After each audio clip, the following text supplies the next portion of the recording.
Hi, my name is Mackenzie Williamson, And my name is Khadidra Taylor. and we will be talking to you today about water quality and infrastructure in the state of Georgia. Our other group members are Maya Moore and Joseph Coons. So our research question here is looking at the prevalence of microbial and chemical contamination in drinking water among low-income community members in the state of Georgia, and specifically looking at the lack of sufficient funds for renovating these infrastructures in order to provide safe drinking water for them. And so this is why it's important, is these low-income communities face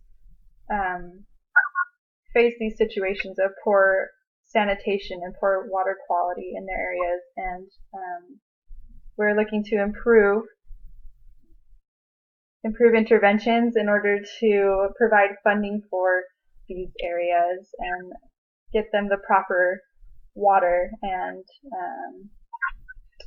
sanitation so that they can avoid any types of diseases.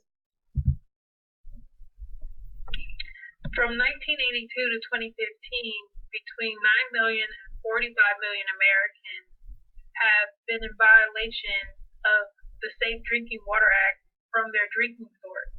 Specifically in low-income rural counties, water quality has been in violation of this act. Numerous hospital visits from drinking contaminated water are making Americans suffer from acute gastrointestinal illnesses. Next. Low-income communities or communities of color are exposed to nitrate above the standard level of 5 ppm or parts per million. From this illustration map, this shows that more than 1/3 of Americans are at risk of losing affordable drinking water, which shows that low-income families will not be able to afford to buy safe drinking water for consumption. And in this map, you can see the state of Georgia has multiple areas, more dark blue, that are high risk. The federal funding for water infrastructure from the 1970s, right after the government knew that the water needed to be cleaned and purified for consumption, was at 60%. And as of today, it is only 9%, with still millions of Americans suffering from contaminated water. Next. We decided to go with an ecological study design, and specifically the time trend ecological study to assess these low-income community drinking water situations. We've decided to use convenient sampling, which we'll explain in more depth later as we talk about sampling approaches. And we plan to observe the drinking sources and infrastructure by surveying neighborhood districts about their health and living conditions. So as you see at the bottom, we have different time frames of the samples. So we plan to follow them for 20 years at 5-year increments. So our target population inclusion and exclusion criteria are as follows. We plan to include the minimum families of 4 making $45,000 or less a year. This was defined by the U.S. Department of Housing and Urban Development as the low income level of low income level. And we also plan to include the homeless population across these neighborhood districts in the state, as well as those who are living in areas defined by the CDC and the state to have poor quality drinking water. We also are including participants who have noticed unusual water in their homes or have become sick from drinking their water. We plan to exclude middle-class families, so anything that's for a family of 4 making more than $45,000 a year as the example, as well as families who have controlled water sources such as a well, because we specifically want to look at the system, the pipes, and the tap water that they're receiving from the water system. And so this will exclude households that use faucet filtration systems, because again, we want to look at the quality of the water coming from the actual sources and from the pipes. So our quantitative sampling approach, as I mentioned, is the convenient sampling technique. And so We will go to homeless shelters, look at the Census Bureau for these families' incomes, as well as visiting nonprofit and government organizations of the target population. Over the course of 20 years that Mackenzie had mentioned before in 5-year intervals, our study will survey low-income residents of Georgia. The field methods will incorporate where we get engineers to survey the water infrastructure to see how it affects the water quality. In the population method, we incorporate survey residents using questionnaires, semi-structured interviews about their health and living conditions. We will have trained field researchers to distribute the questionnaire and conduct the interviews for house visits, and also going to the community centers, the homeless shelters, to reach our target population.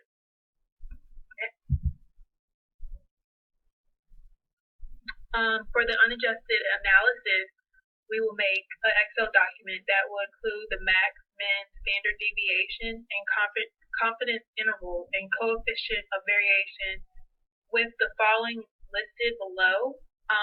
Each quantitative data will have its own max, min, and so forth. Next. So now looking at the qualitative data, and really the value of this is to gain insight into these individuals' thoughts, perceptions, feelings, and behaviors in their situations and facing this poor quality of water situation. And so we hope to be able to observe these trends in order to really address these adversities that they face related to the funding provided by the state to renovate their water systems, to improve the quality of their tap water, their water they use on their stoves, and their showering water as well. So our sample approach, again, is convenient sampling for our qualitative data, and we plan to recruit 1,000 participants. Minors will be given written consent from their parents if they plan to participate, and we hope that we have families participating. We plan on visiting homeless shelters, and we will provide compensation for those individuals. We plan to visit individual homes, post on social media, and hang flyers, as well as I had mentioned the nonprofit and government organizations such as WIC, community centers, and anywhere that really assists these low-income families. For the data collection approach, we would conduct interviews, semi-structured open-ended questions, along with hosting 15 focus groups in the 5 regions of Georgia.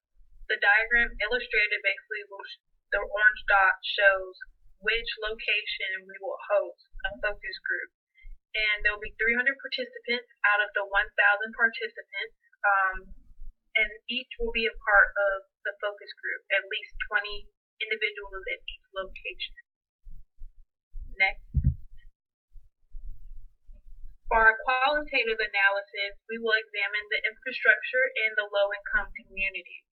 So for the infrastructure, we'll use a third party to basically observe and analyze what do they see in the lakes, the rivers, the water reserves, what is contaminating them, what is running off the land into the water system, and what is being done at the treatment plant before distributing the water to the residents. And then also observe the infrastructure distributing the water. So the pipes, what do they look like? For studying low-income communities, we'll basically survey and interview to analyze, to develop themes or patterns, and basically we'll create a framework to define the data to explain our research questions.